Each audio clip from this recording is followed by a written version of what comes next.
Привет! Друзья, мы немножечко пропали, но мы все еще продолжаем быть. Вот, и мы записываем сейчас новый ролик. Этот ролик будет посвящен той же самой прекрасной теме «Люди Писания». На самом деле, за этот месяц, пока нас не было на YouTube, столько событий разных произошло.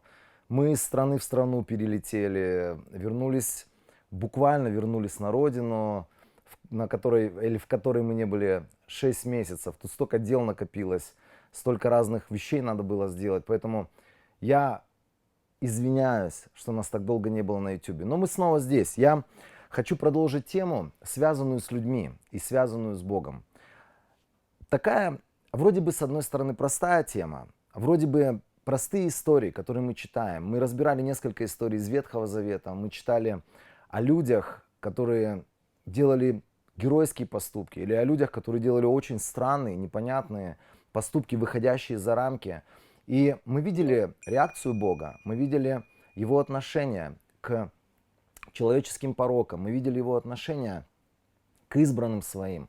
Мы видели разные вещи, на которые Бог реагировал. И из этого мы можем чему-то учиться. Вот все эти истории о людях, это истории о Боге, который реагирует на человека. Иногда мы задаемся вопросом, какой Бог? Иногда мы задаемся вопросом, какие у Бога планы? Иногда мы задаемся вопросом, что Бог ценит, или что Богу ненавистно, или что Бог не терпит. И как раз вот из этих историй мы можем чему-то учиться, мы можем смотреть на реакцию Бога. И у нас было несколько историй из Ветхого Завета. Я хотел бы, чтобы с сегодняшней записи, с сегодняшнего послания мы перешли на истории, которые записаны в Новом Завете. Это истории, связанные с Иисусом, эти истории связаны с его учениками, и эти истории связаны с теми людьми, которые их окружали.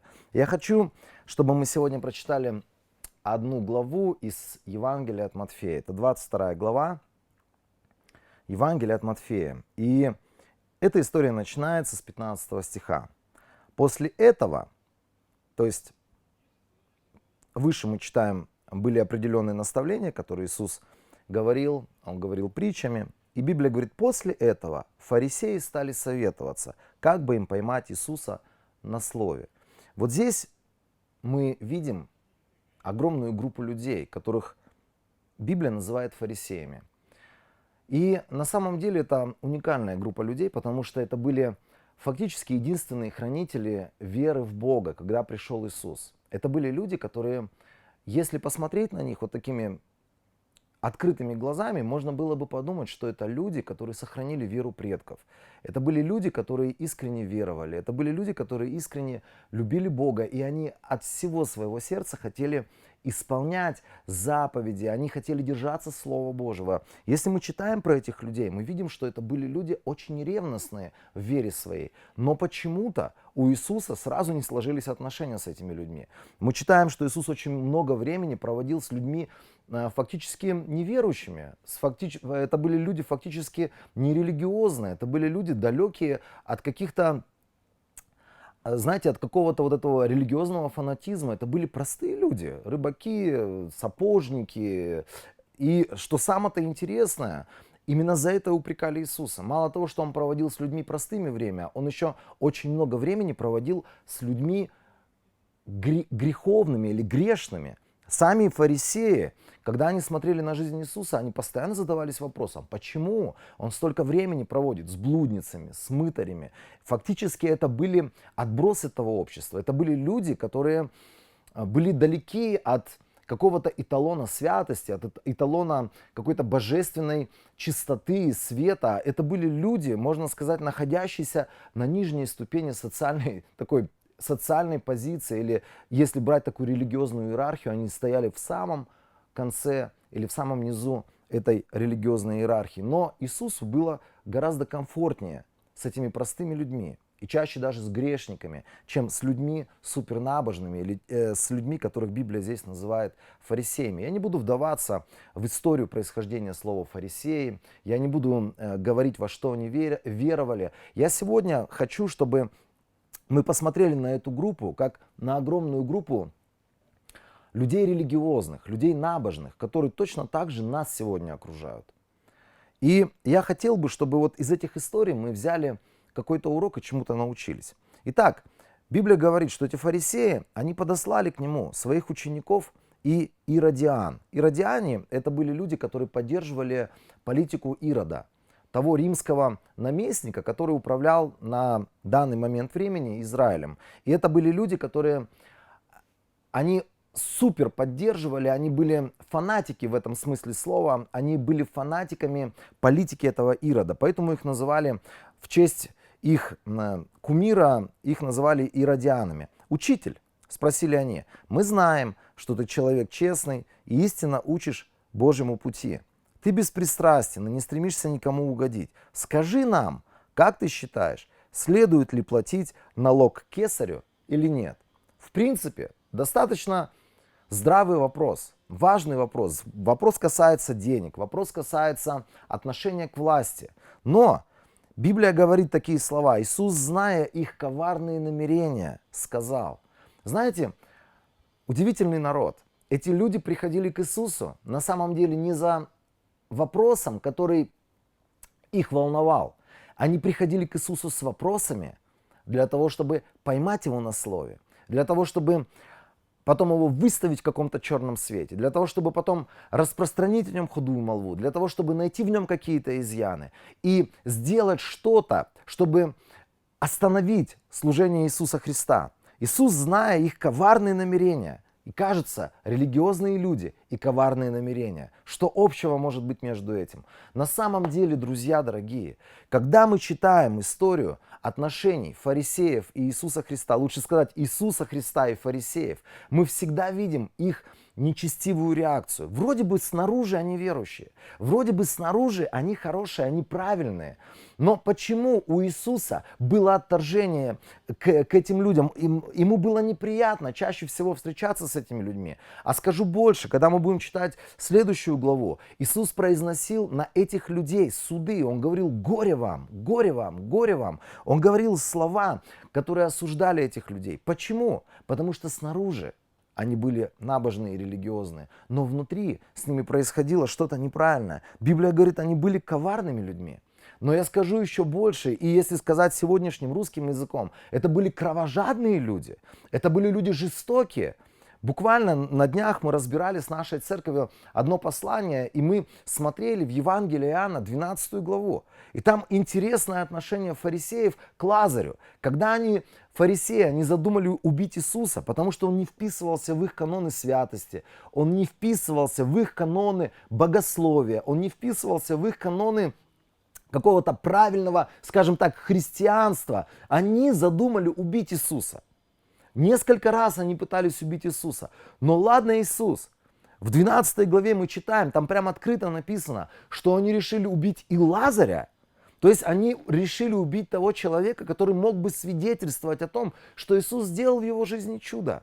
Им были противны эти люди, которые говорили о Божьих чудесах, о том, что Бог пришел в их жизнь, коснулся. И именно это сделал все через Иисуса Христа. В их душе была такая черта, которую можно сегодня назвать кровожадность. Они были настолько жестокие в сердце своем, они были готовы убивать за веру людей, они были готовы убивать за свои взгляды людей.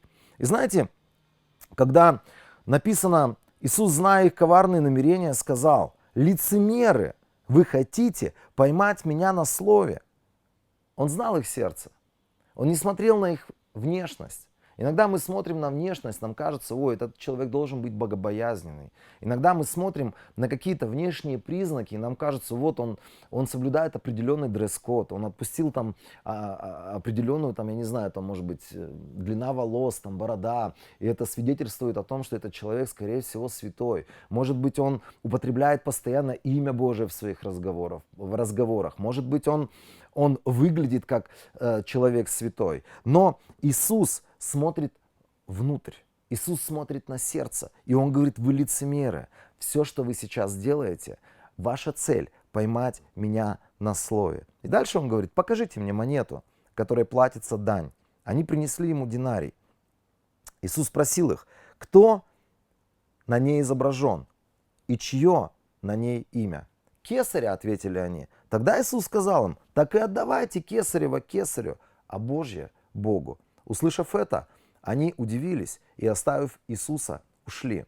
И дальше интересно, история продолжается встречей Иисуса Христа с другой группой религиозных людей. В тот же день саддукеи, которые утверждают, что нет воскресения мертвых, подошли к Иисусу. Фарисеи и саддукеи в то время это была правящая религиозная верхушка Израиля.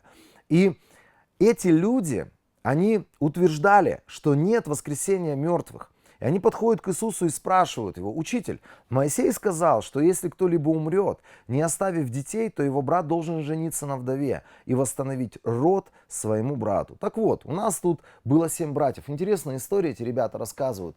На самом ли деле была эта история? Или это совершенно фейковая история, как у нас сегодня принято говорить? Может быть, они ее придумали, эту историю? Я не знаю. Но они говорят, что у них была такая история. У них было 7 братьев, и первый женился и умер бездетным, и вдова стала женой его брата. То же самое произошло со вторым, с третьим и со всеми 7 братьями.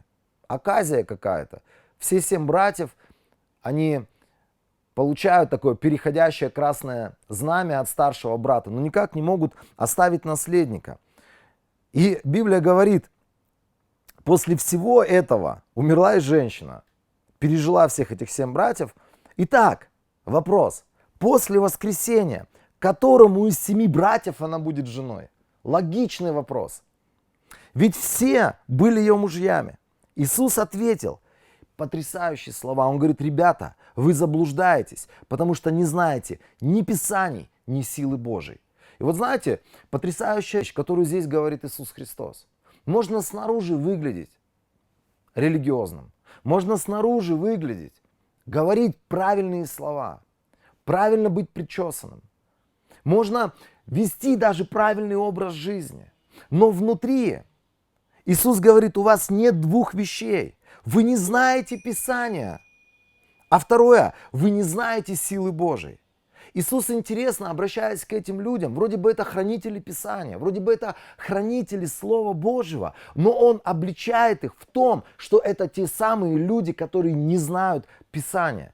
Знаете, друзья дорогие, на самом деле вера любого христианина, она строится не на преданиях предков, не на предании нашей деноминации, не на предании нашей церкви. Вера любого христианина, основа любого христианина – это Слово Божие. И вера в то, что говорит Слово Божие. В последнее время, вот, к примеру, у нас происходят потрясающие вещи. Вокруг нас происходят вещи, вот во время карантина это начало происходить. Люди смотрят очень много разных видосов, и эти видосы связаны с какими-то религиозными посланиями. И одно из посланий, которое звучало с разных YouTube-каналов, о том, что 2020 произойдет пришествие Иисуса Христа. И знаете, когда ты смотришь на то, что там говорят эти люди, они выглядят религиозно, они говорят духовные якобы слова, они говорят слова, которые, может быть, ободряют целую армию христиан. Но эти слова идут вразрез Писанию. Никто не знает дня, никто не знает часа, когда вернется Иисус Христос. И эти люди имеют такое дерзновение заявлять о том, что 20 сентября Иисус вернется, и мы все увидим Его пришествие.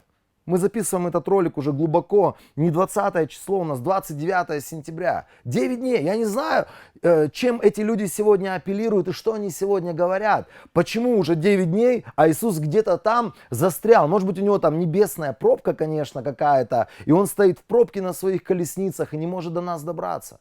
Знаете, когда мы слышим какие-то послания, мы слышим какие-то пророчества, мы видим образ жизни каких-то людей, Иисус всегда за то, чтобы мы все это судили Словом Божьим.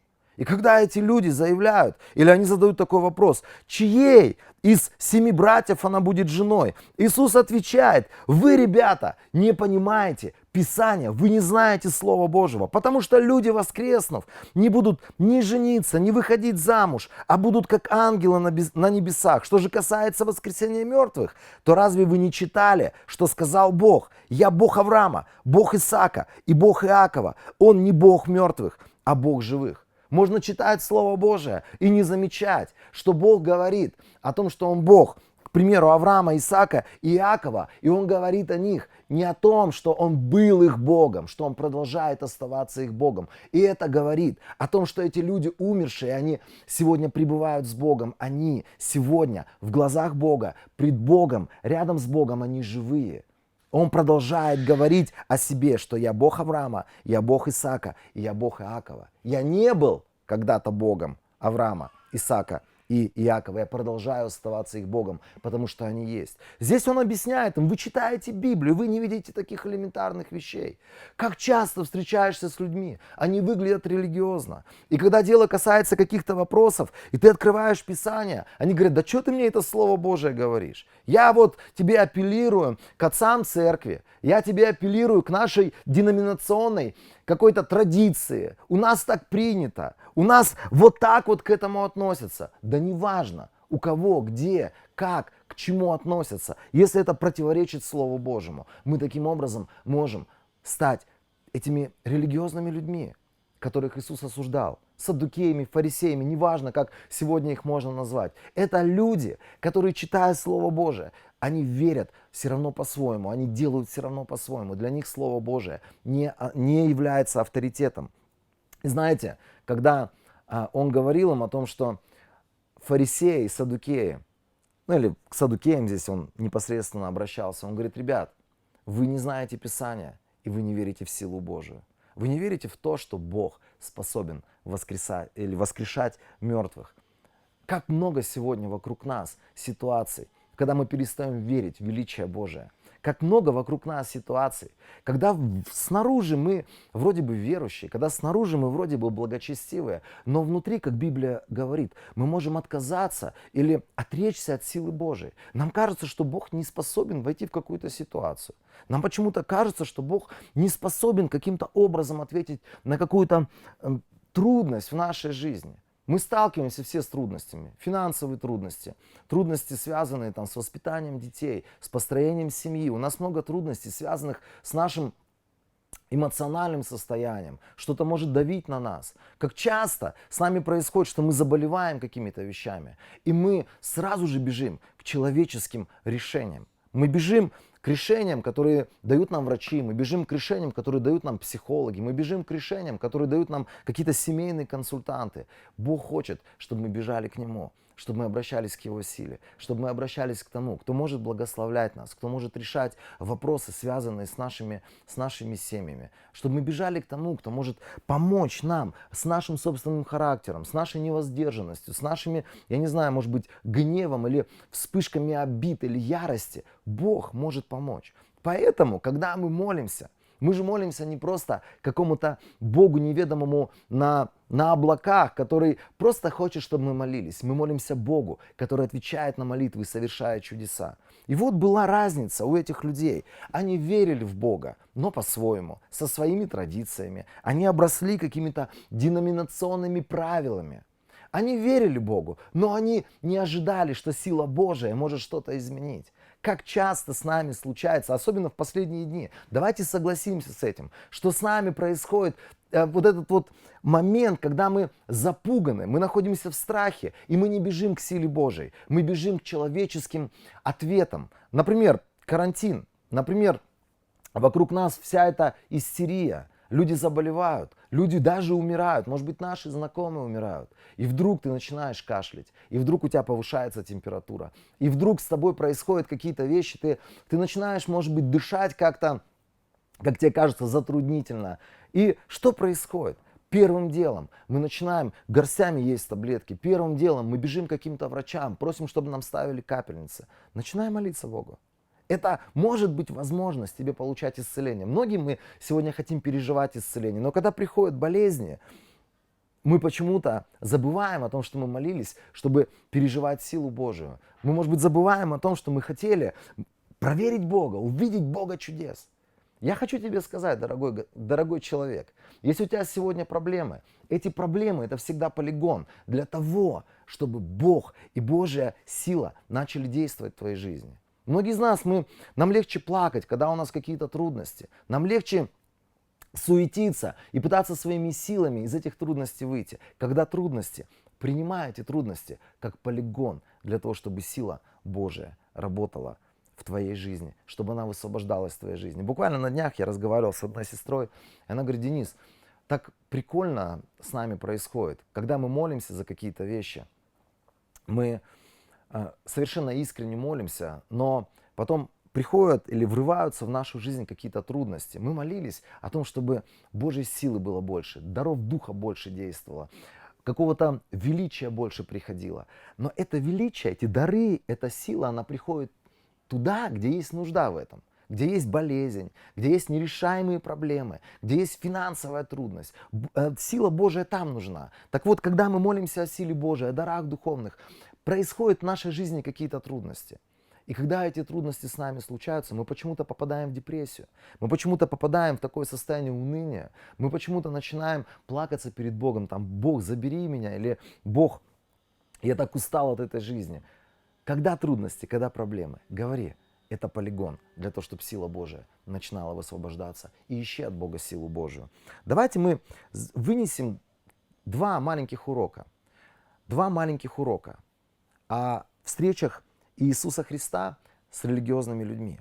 Иисус не смотрит на внешние вещи, на внешние правила. Иисус не смотрит на то, даже как ты одет. Иисус не смотрит даже на то, как ты говоришь. Иисус смотрит на то, что внутри тебя. И так важно для Иисуса Христа, чтобы мы не были похожи на этих людей, вот этих фарисеев, которые снаружи-то они были благочестивые. Снаружи они были достаточно приятные люди. Снаружи они говорили постоянно о Боге. Они делали какие-то Божьи вещи. Но Библия говорит, они были коварны. Библия говорит, они были суперкорыстными людьми. Они ничего не делали без человеческой выгоды. Библия говорит нам об этих людях, что это были кровожадные люди. Они за свою веру, за какие-то свои традиции, они были готовы убивать. В конечном итоге они убили Иисуса. В конечном итоге они убили практически всех его апостолов. Мы это читаем в Библии. Это были люди, которые больше всего противостояли Слову Божьему. Знаете, давайте мы сделаем сегодня один вывод. Нам не надо превращаться в религиозных людей снаружи. Нам надо смотреть на свою внутренность и позволять Иисусу Христу менять наше сердце. И еще один, я верю, важный урок, которому нам надо научиться отсюда. Когда мы читаем про встречи Иисуса Христа с фарисеями, это всегда было столкновение. Это всегда была битва. Это всегда, знаете, был момент такого, момент войны. Фактически два царства. Царство, которое представлял Иисус, и царство, которое представляли эти религиозные люди. Они боролись между собой. Потому что на самом деле они не представляли Бога, они представляли свою религию, за которую они боролись. Сегодня мы встречаемся с разными людьми, мы проповедуем Евангелие, мы объясняем людям какие-то принципы спасения, мы говорим людям, почему Иисус Христос пришел на эту землю. И часто люди начинают с нами спорить, они пытаются доказать нам о том, что их религия лучше, о том, что их правила лучше. Я всегда советую: оставь этих людей. Найди простых людей. Найди людей, которые устали от греха. Как Иисус находил этих блудниц. Иисус находил этих мытарей. Иисус находил людей, которые были выброшены за борт крутой жизни. Он находил людей, которые устали от такого образа жизни. Они не спорили с ним. Они лежали рядом с ним, и они прислушивались к каждому слову, которое говорил Иисус. Сегодня у нас нет цели перевербовать там одну религию, сделать из нее другую религию. У нас нет цели перевербовать каких-то людей, вытащить их с одних верований в другие. У нас сегодня есть цель находить своих мытарей, находить тех людей, которые устали от греха, которые устали просто от этого, от безысходности, которые потеряли надежду, которые нуждаются в присутствии Божьем, которые нуждаются в том, чтобы Бог прикоснулся к ним, и идти к этим людям, как это когда-то делал Иисус Христос. Если в твоей жизни сегодня тебя окружают люди, которые имеют кучу религиозных воззрений, взглядов, они пытаются тебе эти взгляды навязать, люди, которые с пеной у рта доказывают, что их религия самая лучшая на земле, вспоминай про фарисеев и саддукеев, которые постоянно боролись с Иисусом Христом. Удаляйся или не проводи время с такими людьми, потому что все зависит от того, с какими людьми мы проводим время. Мы станем на них похожими, мы станем им подобными. Поэтому, знаете, вот люди, которые проводили время с Иисусом, они из мытарей, из блудников, блудниц, они превращались в его учеников. И эти люди, это были те люди, которые изменили первый век. Это были те люди, которые стали основанием или оплотом первой церкви. Я хочу сегодня, дорогие друзья, обратиться к каждому, кто нас слышит. Неважно, что снаружи, неважно, какие ты слова говоришь. Да, странно, конечно, если ты христианин, ты постоянно говоришь горькие слова, ты говоришь какие-то слова ненависти против людей, ты говоришь какие-то слова там матершины. Я не об этом, вы должны понять. Может быть, у вас обычная речь, обычный там русский язык. Это не какой-то синодальный язык, какой-то замудренный религиозный язык. Может быть, вы не одеты каким-то, как-то по-религиозному. Не это главное. Главное, что внутри твоего и моего сердца. Открыто ли оно для Христа? Открыто ли оно для Божьих перемен? Когда Иисус говорил к этим драгоценным людям, к этим фарисеям и саддукеям, Он обращался к их сердцам. И практически все эти люди были настолько ожесточены своей самоправедностью, что они говорили: нам не нужен ты, Иисус. И буквально вот из всей этой огромной толпы религиозных людей мы читаем, что всего лишь несколько людей, там Никодим, еще несколько священников, они прислушивались к Иисусу. Им был интересен Иисус. И они в конечном итоге обратились к Господу Иисусу Христу. У нас будет вторая часть этой темы. Мы поговорим о том, что именно не нравилось Иисусу в фарисеях. Что именно не нравилось Иисусу в этих религиозных деятелях. Мы поговорим о разных признаках, по которым Он вычислял этих людей. И я думаю, вам будет очень интересно. Так что ожидайте вторую часть. И всякого вам добра, всего хорошего вам, дорогие друзья. Аминь.